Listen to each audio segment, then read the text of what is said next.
रूसी तेल पर अमेरिकी प्रेशर को भारत की सरकार ने रिजेक्ट किया। बोले 140 करोड़ लोगों की एनर्जी सिक्योरिटी पहली प्रायोरिटी, तेल को खरीदने के लिए डाइवर्सिफाई करेंगे।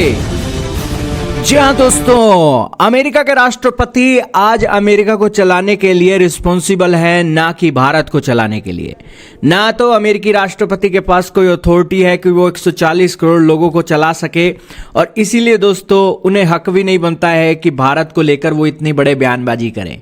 हाल ही में भारत की सरकार आई है और उन्होंने ट्रंप के क्लेम को खारिज करते हुए कहा है कि 140 करोड़ लोगों की ऊर्जा सुरक्षा सुनिश्चित करना ये उनकी सरकार की सुप्रीम प्रायोरिटी है।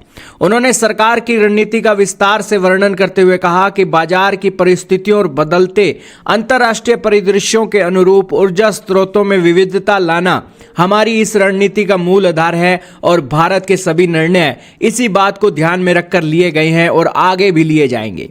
उन्होंने ये नहीं कहा कि हम इस देश से तेल नहीं खरीदेंगे, उस देश से नहीं खरीदेंगे। उन्होंने अपनी पॉलिसी बता दी, अपना माइंडसेट बता दिया कि हम इस माइंडसेट से फैसले लेते हैं और आपको उस हिसाब से एक बोलना चाहिए। लेकिन डोनाल्ड ट्रंप साहब को कौन समझाए, आजकल वो बड़े बड़बोले बन चुके हैं। खैर, उनके पास कोई काम करने को है नहीं, सारा काम तो आर्टिफिशियल इंटेलिजेंस और सारी चीज़ें कर रहे हैं।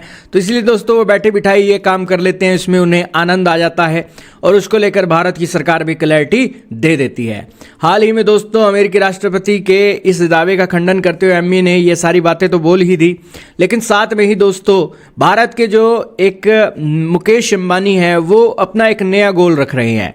उन्होंने कहा कि अगले दशक तक भारत अपनी 80% जो एनर्जी की ज़रूरतें हैं वो दुनिया के दूसरे देशों से इंपोर्ट नहीं करेगा। भारत सेल्फ सफिशिएंट अपने देश के अंदर उन एनर्जी की ज़रूरतों को पूरा करेगा। इसके लिए हाइड्रोजन के ऊपर हम डिपेंडेंसी बनाएंगे, इसके लिए इलेक्ट्रिसिटी के ऊपर हम डिपेंडेंसी बढ़ाएंगे।